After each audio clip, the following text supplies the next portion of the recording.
இன்றைய தினம் உலக பெண்கள் தினமான நாள் என்பதால் இந்த சபையிலே வீட்டிற்கும் மற்றும் இந்த எங்களுடைய திருநாட்டிலே என்னுடைய உரையை கேட்டுக்கொண்டிருக்கும் சகல பெண்களுக்கும் என்னுடைய மனமார்ந்த என் அம்மா உட்பட என்னுடைய மனமார்ந்த பெண்கள் தின வாழ்த்துக்களை சொல்லிக் கொள்கிறேன். சிறை காக்கும் காப்பு எவன் செய்யும் மகளிர் நிறை காக்கும் காப்பே தலை. திருக்குறள் 57. பெண்களுடைய மானத்தை காப்பதுதான் ஒரு ஆண்மகன் செய்யக்கூடிய மிகப்பெரிய தர்மம் என்பது இதன் திருக்குறளிலிருந்து வெளிப்படுகிறது. உங்களுக்கு தெரியும், நாங்கள் ஒரு காலத்திலே அதற்கு முன்னம் நான் ஒரு விடயத்தை சொல்லி செல்கிறேன். சாதாரணமாக ஆண் சிங்கத்துக்கும் பெண் சிங்கத்துக்கும் ஒரு பெரிய வேறுபாடு உண்டு. சாதாரணமாக பெண் சிங்கத்தை பார்த்தால் தெரியும். ஆனால் ஆண் புலிக்கும் பெண் புலிக்கும் எந்த வேறுபாடும் இல்லை. அவை உருவத்தில் ஒத்தவை. அவற்றை உங்களுக்கு சொல்லுகிறேன்.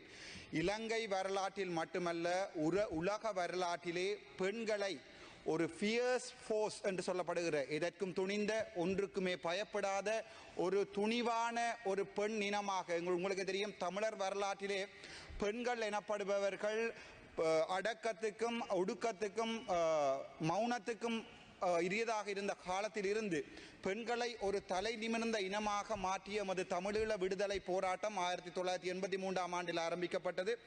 அப்போது 1987 ஆண்டிலிருந்து 90 ஆண்டு காலப்பகுதியிலே பிறக்கும் பறவைகள் என்று அல்லது ஃப்ரீ பேர்ட்ஸ் என்று சொல்லப்படுகின்ற முதலாவது பெண்களின் கட்டளை பணி எங்களுடைய தேசிய தலைவரால் கட்டுவிக்கப்பட்டது. அதை உங்களுக்கு இந்த நாளிலே நான் சொல்ல வேண்டிய முக்கியமான கடமையில் இருக்கிறேன். அது தவிர வரலாற்றை நாங்கள் திருப்பி பார்த்தால் பெண்களாலும் ஆண்களால் செய்யக்கூடிய அதே வேலையை, அதையும் விட மேல்தகையான வேலையை செய்யக்கூடும் என்ற வரலாற்றை எழுதி சென்ற தமிழினம் நாங்கள்.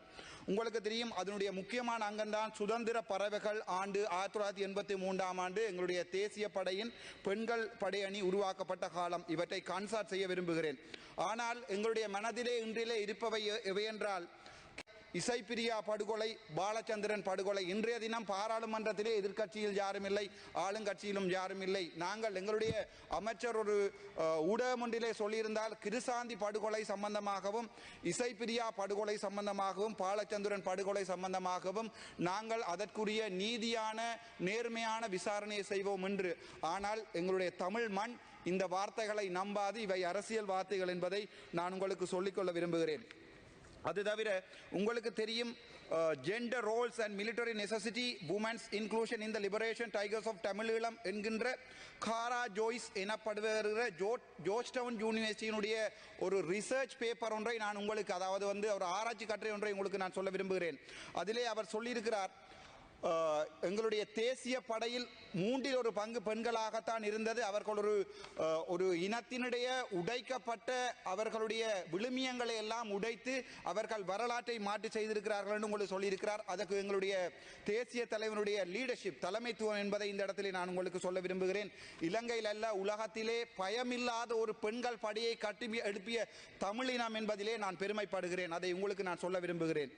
சாதாரணமாக பெண்கள் என்றால் மரங்கள் ஏறக்கூடாது, சைக்கிள் இடக்கூடாது என்று இருந்த காலத்தை எல்லாம் போய், அதை விட முக்கியமாக தமிழர் சமுதாயத்திலே பெண்கள் என்றால் சீதனம் கொடுக்கிற, ஒரு பெண்ணை கல்யாணம் கட்டும் போது சீதனம் கொடுக்க வேண்டும் என்ற நிலைமையிலிருந்து மாற்றி பெண்கள் என்றால் யார் என்பதை எங்களுடைய உலகத்துக்கே சொல்லி தந்த எங்களுடைய தமிழினம். அதை தவிர உங்களுக்கு ஒன்று சொல்லுகிறேன். சாதாரணமாக ஒரு பெண் ஒரு பாலியல் ரீதியாக துன்புறுத்தப்பட்டால் அல்லது ரேப் பண்ணப்பட்டால் உங்களுக்கு தெரியும், அந்த பெண் ஒரு காலத்திலே அவள் மறுமணம் செய்வதற்கோ அந்த சமூகம் ஒரு நாளுமே அனுமதிப்பதில்லை. ஆனால் எங்களுடைய தேசிய தலைவரின் வழிகாட்டிலே வந்த போராளிகள் ஒரு காலத்திலே அவ்வாறான பெண்களை தாங்கள் மனம் செய்து கொண்ட வரலாறுகளையும் உங்களுக்கு நான் சொல்லி செல்கிறேன். ஆகவே உங்களுக்கே தெரியும், எங்களுடைய காலத்தில் வடக்கிலே எந்த பகுதிக்கும் இரவு 12 மணியில் பயப்படாமல் ஒரு பெண் நடமாட முடியும். ஆனால் இன்றைய பொழுதிலே யாழ்ப்பாணத்திலே ஒரு பாராளுமன்ற உறுப்பினராக பகல் 12 மணிக்கு கூட எங்களுடைய நாட்டிலே போக முடியாத நிலைமையை இந்த அரசாங்கம் எங்களுக்கு தந்திருக்கிறது.